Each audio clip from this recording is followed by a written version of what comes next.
Dame Joan Collins flashed her royal wave from a jag, Kate Moss blew us kisses, Sir Cliff serenaded fans from his double-decker, and a certain fox in a Union Jack jacket had the time of his life. Elsewhere, Dame Prue Leith's car needed a push, the Wombles were on a day out from Wimbledon Common and Sir Mo Farah was doing the Mobot. For it may have been mid-afternoon in early summer, but hundreds of our biggest and brightest stars were out to light up them all in yesterday's Platinum Jubilee pageant, each paying their own unique tribute to the most worthy national treasure of them all, the Queen. The celeb-packed Time of Our Lives section of the parade proved just that. Each decade of the Queen's reign was represented with a literal busload of famous faces, celebrating in true British fashion, joyful, proud and unashamedly and delightfully eccentric. Or as Lulu put it, "That's what I love about the Brits, we are crazy and fun." There was indeed plenty to shout about. Sir Cliff, having flown in especially from Florida, got his chance on the mic, having joked he was green with envy watching the night before's concert, as he led the 1950s bus with the likes of Bonnie Langford, Gloria Hunniford and Hayley Mills, accompanied by rock and roll dancers, a flock of Morris Minors and of course, a dancing villain, Ben the Flowerpot Men. As one of the few names who's been in the limelight for almost as long as Her Majesty, Sir Cliff joked, "They've got buses for all of the decades. I should be on all of them." The Daily Mirror did manage to one-up Sir Cliff, as our front pages featured on the sides of both the 50s and 60s buses. But when it came to celebs, there were hundreds who'd come along for the bus ride.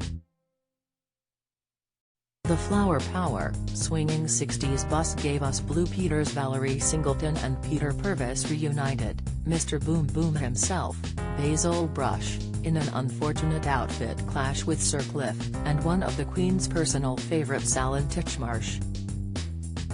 It was chased by a troop of Daleks, and followed by mods and rockers, and 60 years of Bond cars, including the Rolls-Royce Phantom driven by Oddjob and Goldfinger. The 70s bus, which had been decorated with David Bowie's famed lightning strike insignia, meanwhile saw newsrounds John Craven joking with legendary children's presenter Johnny Ball. "I haven't paid my fare," laughed the former Play School host. Strictly Shirley Ballas, singer Heather Small and Angela Rippon giggled over how the atmosphere was electric on the so-called best bus, and the lovely Debbie McGee brought a touch of nostalgic magic.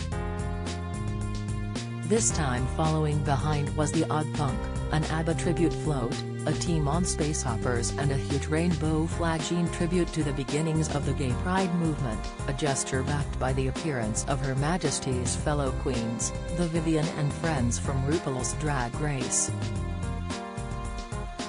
The eclectic melting pot of wacky British pop culture continued into the 80s with the Only Fools and Horses Robin Reliant, followed by a mass of Sinclair C5s leading the bus, which saw Daley Thompson rubbing shoulders with Torville and Dean, Spandau Ballet's Tony Hadley and Anthony Head, whose Nescafe Gold blend ads dominated 80s advertising. All seemed dangerously close to a bop on the head from Timmy Mallet and his Mallet's Mallet. Tony said, "It's actually quite emotional. What a moment in history." Princes Charles and William clearly agreed. Both looked delighted by the 80s display and even more so the 90s. Back in the Spice Girls' 90s heyday, it was Jerry Halliwell who made headlines by giving Prince Charles a peck on the cheek. Yesterday it was supermodel Kate Moss instead who was blowing kisses from atop the cool Britannia 90s bus, as she was reunited with fellow supermodel Naomi Campbell, and 90s party queen Patsy Kensit. Asked if she enjoyed the Mad Ferret decade in which she married Oasis Liam Gallagher, Patsy laughed, "From what I can remember, it was wonderful.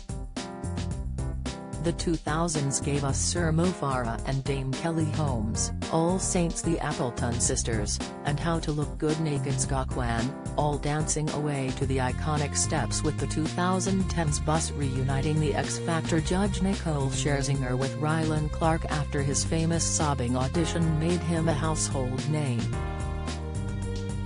And while Pussycat doll Nicole might be American, she was all about celebrating the woman who first flew the flag for girl power, the Queen. "She's a legend, we all look up to her," she said. This morning's Holly Willoughby added, "She's just the most incredible, amazing, iconic lady. This is all just magical." The same could be said of the Damon Jags, the honored women whose own status got them upgraded to a car for the procession rather than having to catch a bus. Dame Darcy Bustle admitted the Queen was not the biggest fan of ballet. Dame Twiggy, Leslie Lawson, was riding in a car owned by Oasis's Noel Gallagher, and poor Dame Prue Leith wasn't going to let a little thing like a broken-down car get in her way of the parade, as she continued to wave and smile while her car had to be pushed along by 4 tireless stewards. It was the grandest dame of all who perhaps best summarized this remarkable, and uniquely British, time of our lives segment of the pageant. Admitting she'd practiced her own royal wave for the big day, Dame Joan Collins could not have been more proud to be involved. She smiled, "The vibe here is extraordinary. Her Majesty is going to adore it." Well, we certainly did. Wombles and all.